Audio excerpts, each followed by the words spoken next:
5, 4. Hola a todos, bienvenidos sean al videoexamen de la inflamación. Este video está realizado por los alumnos de la Facultad de Odontología Huicochapa Antoja Abraham Einar y Rodea Brito Cristian Alejandro del grupo 1007. A continuación va mi compañero, o empieza mi compañero Rodea Brito Cristian.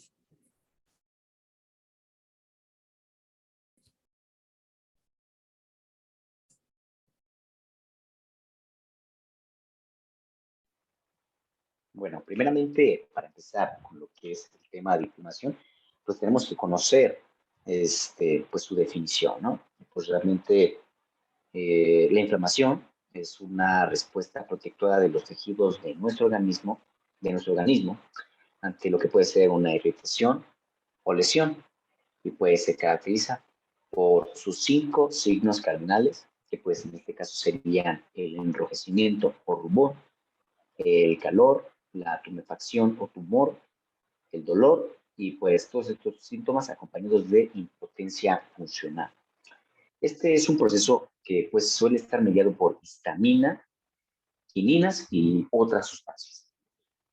Ahora, ya que tenemos en cuenta lo que es la inflamación, su definición, pues ahora avanzamos con lo que son los tipos de inflamación. Pues en este caso tenemos dos tipos. Lo que es el tipo de inflamación aguda y la inflamación de tipo crónica. Pues bueno, cuando nosotros tenemos una inflamación aguda, bueno, pues esto ocurre como una respuesta inmediata a un trauma, ya sea una lesión o cirugía. Y habitualmente esto ocurre en un curso de lo que empieza la lesión o inflamación durante las siguientes 2 horas. Y bueno, cuando se tiene un tipo de inflamación crónica, pues bueno, esta inflamación refleja una respuesta continua a una condición médica de más largo plazo. Un ejemplo de este tipo de inflamación, pues puede ser la artritis. Bueno, ya que tenemos en cuenta los tipos de inflamación, ahora tomaremos en cuenta los tipos de exudado. Y pues bueno, dentro de lo que es un proceso inflamatorio, se producen diversos cambios vasculares que favorecen el escape de los líquidos de los vasos. Esto lo podemos definir como edema. Pero también se pueden dar estos cambios desde las células hacia los tejidos que con el aumento progresivo de la permeabilidad se forma lo que se conoce como los exudados. Bueno, empezando con los tipos de exudados, como lo dice la presentación, tenemos el primero que es el tipo de exudado seroso. Y pues este surge como respuesta a daños leves o durante la etapa inicial del proceso inflamatorio. Esto especialmente ocurre en membranas serosas, pieles y mucosas. Luego tenemos el tipo de exudado catarral o mucoso, que pues es característico de las membranas mucosas, como dice su nombre, debido a la presencia de glándulas y células caliciformes. Bueno, está básicamente compuesto por mucopolisacáridos, pero también puede contener sustancias antimicrobianas. Luego tenemos el tipo de exudado fibrinoso, que pues se produce cuando hay daño severo al endotelio y membranas basales de los vasos. Pues esto provoca, o más bien lo que provoca esto, es la salida de grandes cantidades de proteínas, incluyendo el fibrinógeno. Dejando de lado este tipo de exudado, también avanzamos al exudado purulento. Y pues este se forma como respuesta a infecciones por bacterias cuyos productos estimulan la degranulación de los neutrófilos. Luego tenemos también el tipo de exudado hemorrágico, y pues este es cuando se aprecia un sangrado rojizo intenso y es más espeso, que pues esto puede significar un daño en un vaso sanguíneo debido a una infección o un trauma. Ya que conocemos el tipo de exudado hemorrágico, también tenemos el tipo de exudado granulomatoso, el cual se observa en procesos inflamatorios crónicos, por lo que las células predominantes en este tipo, o más bien en este exudado, pues serán en este caso los macrófagos, las células epitelioidales y células gigantes que se pueden presentar rodeados de una cápsula de tejido conectivo fibroso, formando lo que conocemos como el granuloma. Este tipo de exudado se presenta normalmente en reacciones contra agentes que no pueden ser eliminados, como lo pueden ser bacterias intracelulares, hongos, o también se puede presentar en reacciones de hipersensibilidad tipo 4, las cuales pueden estar mediadas por células. Luego de este tipo de exudado tenemos el linfocitario, el cual se caracteriza por la presencia, como dice su nombre, de linfocitos, y suele ser de origen viral. Este se observa normalmente en el sistema nervioso, alrededor de los vasos sanguíneos, en las meninges y en el parénquima. Solo es visible microscópicamente. Un ejemplo ejemplos de este tipo de exudado pueden ser la rabia o el moquillo canino. Por último, tenemos el tipo de exudado eosinofílico, el cual se caracteriza por la presencia, como dice su nombre también, de eosinófilos, y se presenta o se encuentra en reacciones contra parásitos y procesos alérgicos. Al igual que el tipo de exudado linfocitario, también solo se puede ver a nivel microscópico. Bueno, ya que tenemos los tipos de exudados, así avanzaremos con uno de los temas centrales de la inflamación, que pues son los signos cardinales. Pues bueno, los signos cardinales pues son manifestaciones que pues son causadas por la acumulación de leucocitos, proteínas plasmáticas y derivados de la sangre hacia sitios de los tejidos extravasculares, donde puede existir una infección o lesión provocada o no por agentes patógenos. Y pues dentro de lo que son los signos cardinales podemos encontrar, bueno, tenemos los cinco principales signos clínicos, que como los habíamos mencionado, primero tenemos el rubor o enrojecimiento. Y pues este signo se constata en la mayoría de los tejidos inflamados cuando son accesibles a la inspección y no se interponen pigmentos, en este caso melanina. Y pues es debido principalmente a las variaciones del flujo sanguíneo local, vasodilatación arteriolar con el consiguiente aumento del flujo sanguíneo local, en este caso hiperemia, y en menor medida a la homoconcentración, que pues deriva del aumento de la permeabilidad del endotelio. También por último, y la congestión venosa consecuente. Todos estos procesos conducen a un mayor recuento de hematíes por volumen plasmático en el área inflamada, lo que imprime un tono rojo que varía desde rosado hasta tonalidades violáceas, en función de variables como el tiempo de evolución, la extensión, el sitio anatómico, etc.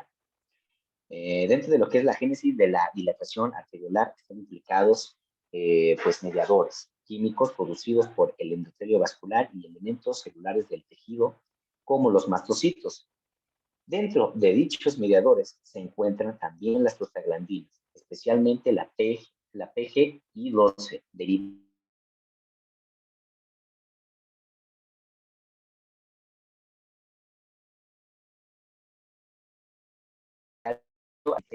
de la célula durante la lesión celular.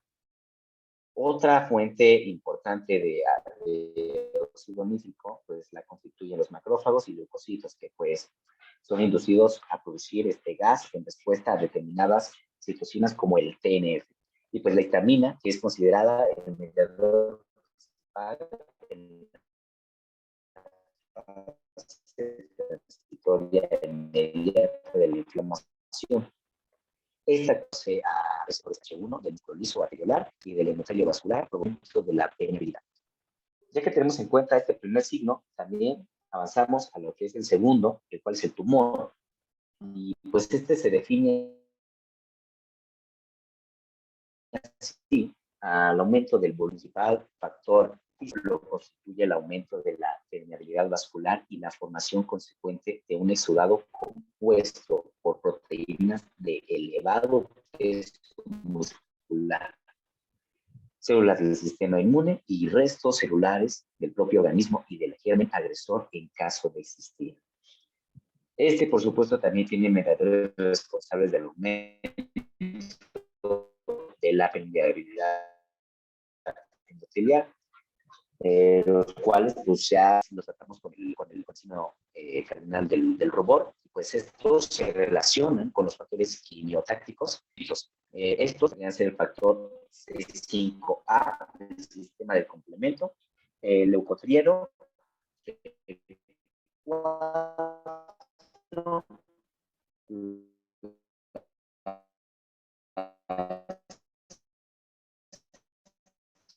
quimiosinas, el TNF y los productos bacterianos y las lipoproteínas. Tenemos el cual, pues, este es el aumento de la temperatura en el sitio de inflamación, se explica a partir de la hiperemia reactiva, y pues cuando la temperatura se eleva en todo el organismo, esto pues lo conocemos como fiebre, se debe a la liberación en el contexto de la respuesta inflamatoria aguda de pirógenos como la IL-1, el TNF y las prostaglandinas, capaces de ser transportados por la sangre hacia el centro de control térmico del hipotálamo. Luego tenemos el cuarto signo cardinal, el cual es el dolor, y pues este se debe a la acumulación en el sitio dañado de sustancias químicas capaces de estimular a las terminaciones mina, parece ser la más dolorosa de las sustancias, de una misión tisular. Y pues otro de los mediadores implicados en la génesis del dolor es la susamilina tipo C, las cuales son las transmisoras del dolor del tipo lento o calmante a nivel de la médula espinal. También algunas prostaglandinas, como la PGE2, producto del metabolismo del AA por medio de la ciclooxigenasa, también son causantes del dolor. La PGE2 es hiperalgésica debido a que hace que la piel presente hipersensibilidad frente a los estímulos dolorosos. Además, la intensidad con que se percibe el dolor guarda correlación con el aumento local de la concentración de iones de potasio. Y las enzimas proteolíticas pueden atacar directamente las terminaciones nerviosas, alterar la permeabilidad iónica de sus membranas. Y pues bueno, fue incluida por Virchow como quinto signo de la inflamación. Y pues, es importante aclarar que no solo se evita o posibilidad para movilizar ósea, sino que incluye la pérdida o la pérdida funcional de cualquier órgano en que se produce una respuesta inflamatoria.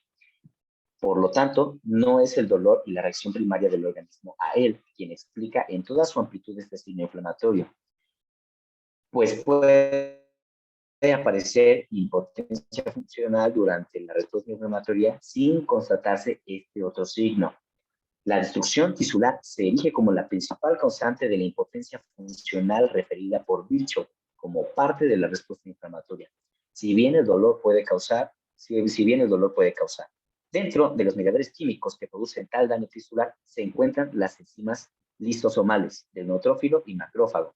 Dentro de ellas, colagenasa, elastasa, lisosima, histaminasa, fosfatasa, alcalina, hidrolasas, etc. Productos del oxígeno altamente reactivos, radicales, los cuales conocemos también como radicales libres, y pues forman parte del arsenal con que cuentan macrófagos, neutrófilos, linfocitos y otros grupos celulares para combatir gérmenes lesivos, al liberarse durante procesos como la fagocitosis frustrada, y pues esta frustrada producen lesión en el medio a partir de la peroxidación lipídica de las membranas, alteraciones en la estructura proteica y daño a los ácidos nucleicos. Luego de esto avanzamos a lo que son los cambios vasculares de la inflamación, con mi compañero.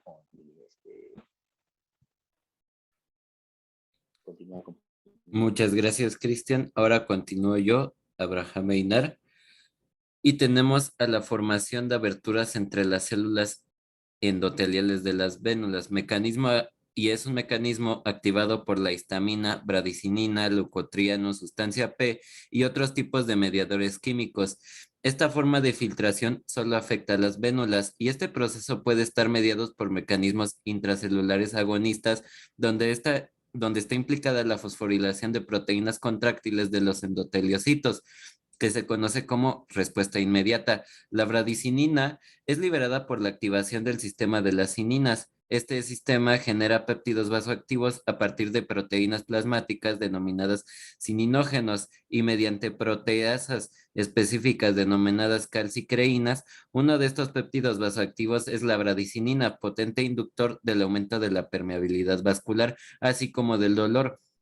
El sistema de las cininas es activado por el factor Hatchman, el cual a su vez es activado por la lesión en la pared vascular y la expresión de cargas negativas, como colágeno y la membrana basal. Los leucotrienos, que es el mediador lipídico, son productos del metabolismo del ácido araquidónico, mencionado como AA anteriormente por mi compañero. El ácido araquidónico es un ácido graso poliinsaturado de 20 átomos de carbono. Se halla en el interior de las células, esterificado con los fosfolípidos de la membrana.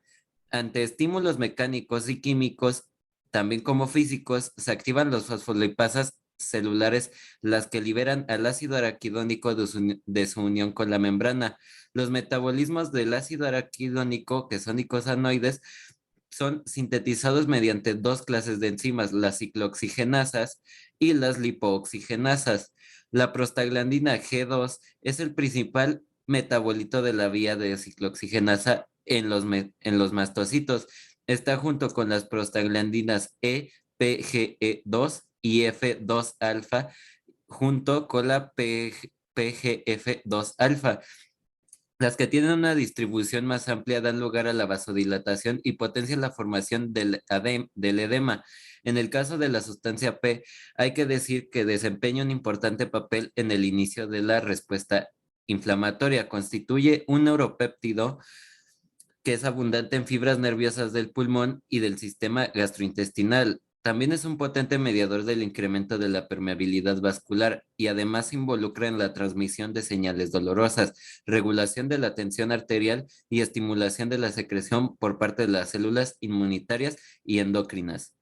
Luego tenemos el aumento de la permeabilidad vascular y este da la salida de un líquido rico en proteínas hacia el intersticio. El intersticio normal del líquido depende de la ley de Starling y de la presencia de un endotelio intacto. La ley de Starling señala que el equilibrio normal de los líquidos está regulado por dos fuerzas opuestas: la presión hidrostática, que hace que el líquido se dirija hacia el exterior de la circulación, y la presión coloidosmótica del plasma, que hace que el líquido se dirija hacia los capilares. En la inflamación se produce un incremento en la presión hidrostática debido a la vasodilatación, así como a una disminución de la presión osmótica debido a la pérdida de líquido con elevado contenido en proteínas. A través del endotelio permeable y hacia el intersticio, lo que da lugar a una pérdida neta de líquido y a la aparición del edema. Existen 6 mecanismos para explicar el incremento de la permeabilidad endotelial. Por el momento solo explicaré 5 y en un futuro, en el mismo video, explicaré el último. Como primer mecanismo tenemos a la contracción de las células endoteliales en las vénulas, que da lugar a la formación de uniones intercelulares ensanchadas y se produce inmediatamente tras la inyección del mediador y dura muy poco, siendo un espacio de tiempo entre 15 y 30 minutos. Por consiguiente, se le denomina respuesta transitoria inmediata y se trata de un proceso reversible, y esta contracción se activa por la histamina, la bradiquinina, los leucotrienos, el neuropéptido, sustancia P y muchos otros mediadores químicos. Luego tenemos a la retracción endotelial y es otro mecanismo reversible debido a la reorganización de las uniones del citoesqueleto, que también produce un ensanchamiento de las uniones endoteliales. Esto ocasiona una respuesta inmediata mantenida que es algo tardada, que puede durar más tiempo, como 4, 6 o hasta 24 horas, y está inducida por las citocinas mediadoras como la interleucina 1, que igualmente la mencionó mi compañero como IL-1, y el factor de necrosis tumoral, que también señaló mi compañero como TNF. Luego tenemos como tercer mecanismo la lesión endotelial directa, que causa necrosis y desprendimiento de las células endoteliales. Está producida por lesiones necrotizantes graves y afecta a todos los niveles de la microcirculación, incluyendo las vénulas, capilares y arteriolas. Esta lesión suele dar lugar a un rozamiento inmediato y mantenido, y su reacción se conoce como respuesta sostenida inmediata, que dura días.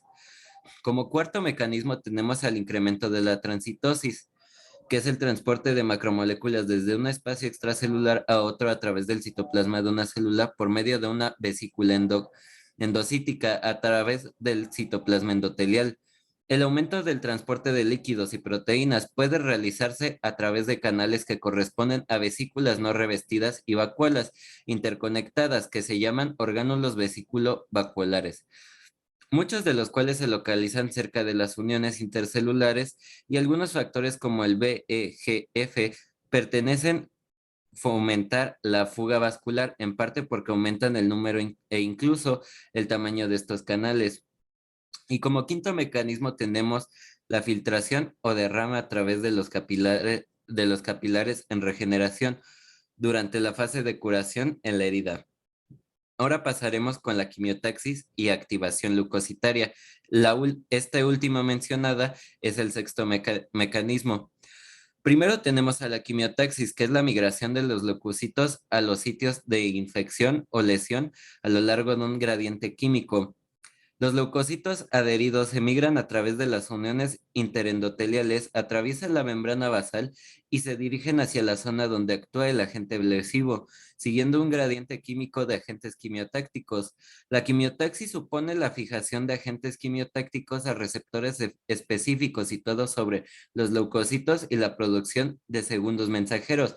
Tanto sustancias exógenas como endógenas pueden ser quimiotácticas para los leucocitos, como son los productos bacterianos, las citocinas, los componentes del sistema del complemento, productos de la vía metabólica de la lipoxigenasa del ácido araquidónico, como lo serían los leucotrienos B4.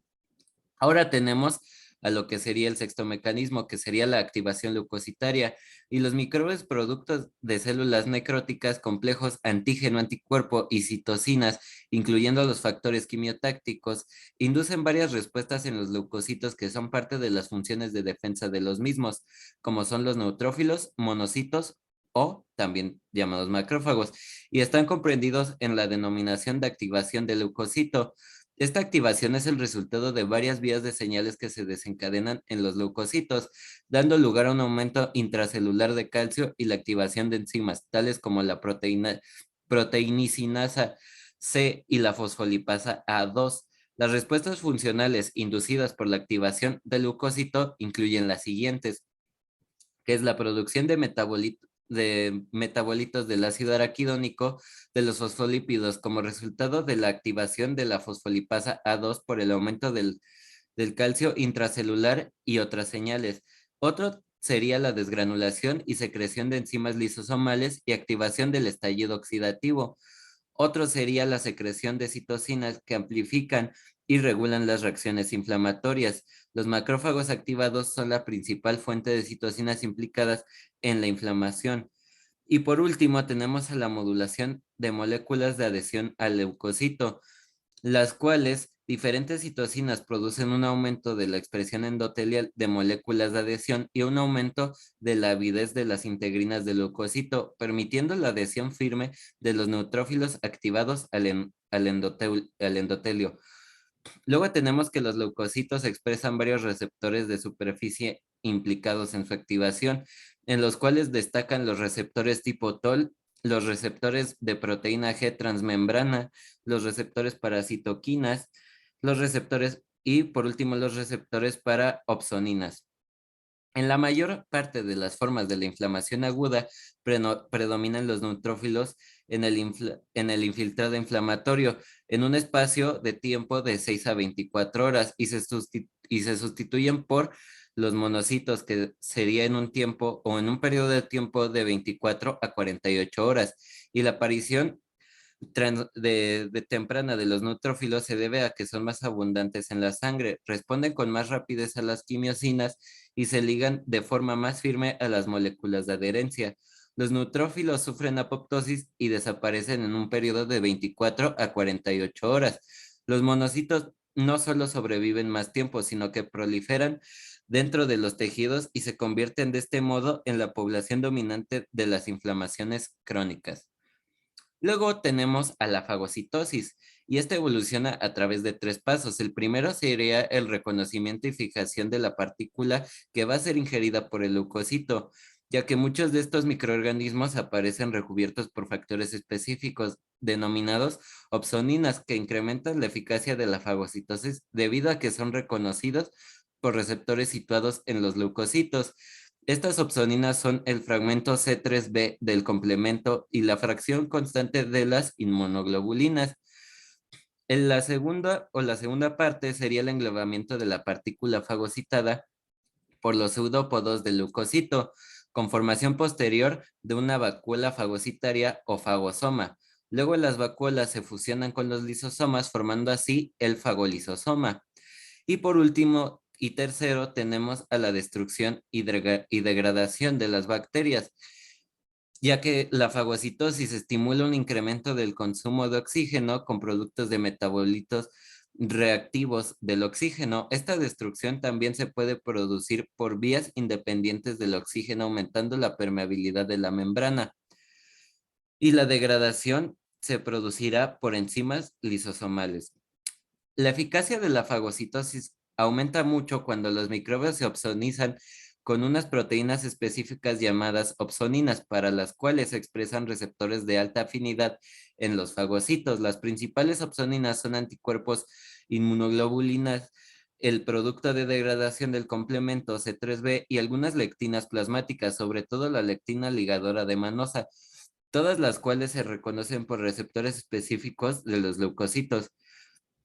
Por otra parte, tenemos al atrapamiento, y es cuando una partícula se liga a los receptores de los fagocitos. Unas prolongaciones del citoplasma o pseudópodos influyen alrededor de la misma y la membrana plasmática, que se separa para formar la vesícula que engloba a la partícula, y el fagosoma se fusiona luego con un gránulo lisosómico, con la que consigue la liberación de los contenidos del gránulo hacia el fagolisosoma. Durante este proceso, el fagocito libera también el contenido de los gránulos hacia el espacio extracelular, y el proceso de fagocitosis es complejo e implica la integración de muchas señales iniciadas por un receptor para conseguir el remodelamiento de la membrana y cambios en el citoesqueleto. La fagocitosis también depende de la proliferación de los filamentos de actina. Por lo tanto, no resulta sorprendente que muchas de las señales que activan la fagocitosis sean las mismas que se implican en la quimiotaxis.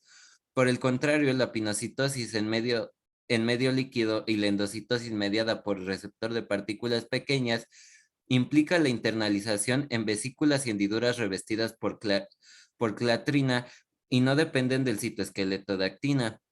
Luego tenemos a la destrucción y degradación, y es el paso final en la eliminación de los agentes infecciosos y las células necróticas en su destrucción y degradación dentro de los neutrófilos y macrófagos.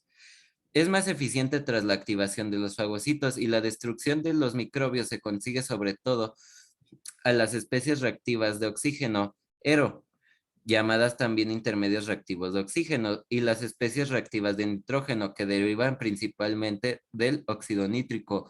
La generación de este ERO se debe al rápido ensamblaje y activación de una oxidasa multicompetente, como lo sería el NADPH oxidasa, llamada también como fagocitooxidasa, que oxida NADPH, nicotina de dinucleótido fosfato reducido, y durante este proceso reduce el oxígeno a anión superóxido. En los neutrófilos está una rápida reacción oxidativa que se activa por señales activadoras acompañada por la fagocitosis y se denomina estallido respiratorio. El fagocito oxidasa es un complejo enzimático constituido por al menos 7 proteínas. En los neutrófilos en reposo, los distintos componentes de la enzima se localizan en la membrana plasmática y el citoplasma. En respuesta a los estímulos activadores, los componentes citosólicos de la proteína se translocan a la membrana del fagosoma, donde se ensamblan y dan lugar al complejo enzimático funcional. Por lo tanto, las ERO se producen dentro del lisosoma, donde las sustancias ingeridas se segregan y los propios orgánulos celulares quedan protegidos de los nuevos efectos dañinos del aero. Tenemos que el superóxido se convierte en el peróxido de hidrógeno, sobre todo mediante la dismutación espontánea. El peróxido de hidrógeno no consigue disminuir los microbios de forma eficiente por sí solo. Sin embargo, los gránulos azurófilos de los neutrófilos consiguen la enzima mieloperoxidasa o MPO, que en presencia de haluros como el cloro que convierte el peróxido de hidrógeno en hipoclorito, este último es potente antimicrobiano que destruye los microbios mediante halogenización, que es el proceso en el que un haluro se une de forma covalente a los elementos celulares, o mediante activación de proteínas y lípidos, que sería la peroxidación lipídica. Luego tenemos el sistema peróxido de hidrógeno, mieloperoxidasa haluro, y es el sistema bactericida más eficiente de los neutrófilos.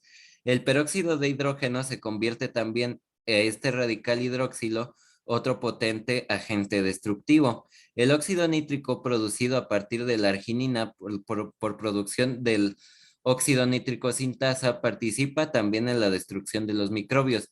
El óxido nítrico reacciona con el superóxido para regenerar el radical libre peróxido nitrilo, muy reactivo. Estos radicales libres derivados del oxígeno y nitrógeno atacan y destruyen los lípidos, las proteínas y ácidos nucleicos de los microbios, igual que las macromoléculas del anfitrión.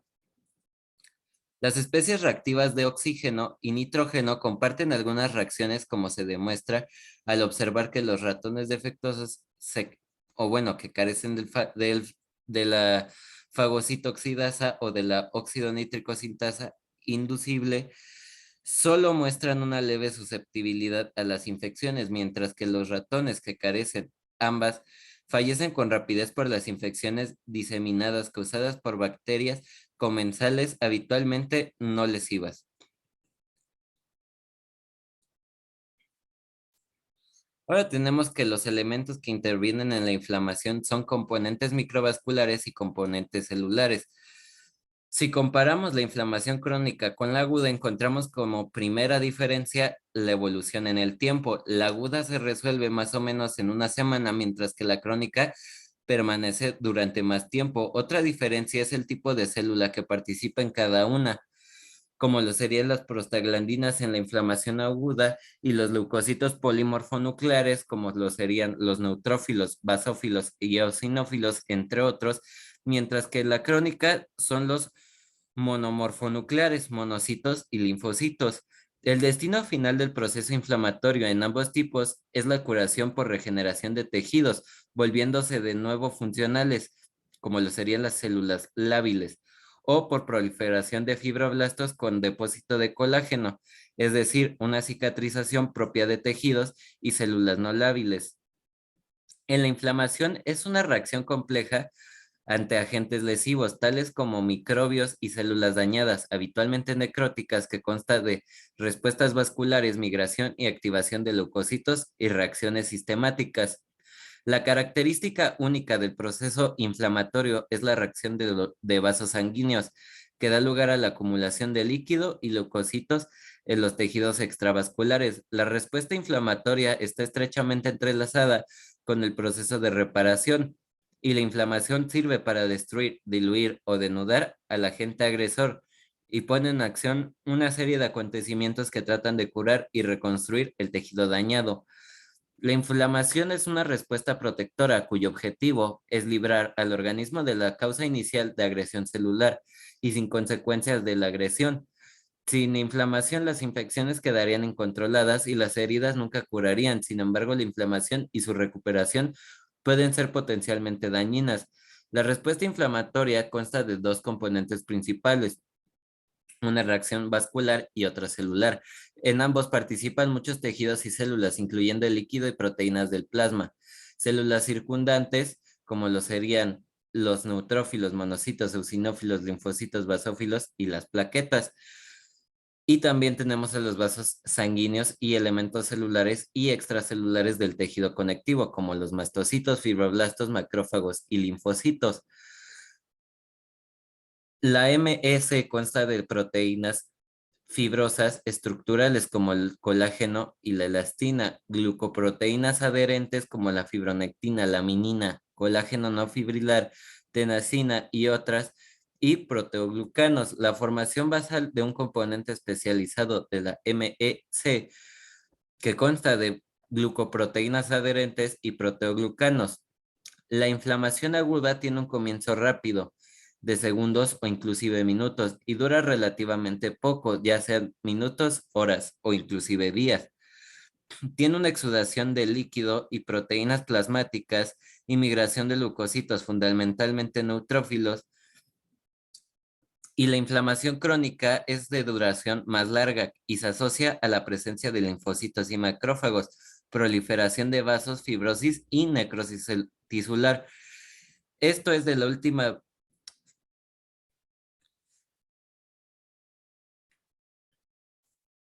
Bueno, muchas gracias por su atención. Espero de mi parte, de parte mía y de mi compañero, les agradecemos el tiempo que hayan invertido en ver este video. Nos vemos hasta otro próximo video. Espero que les haya gustado nuestro video y les haya sido útil. Muchas gracias.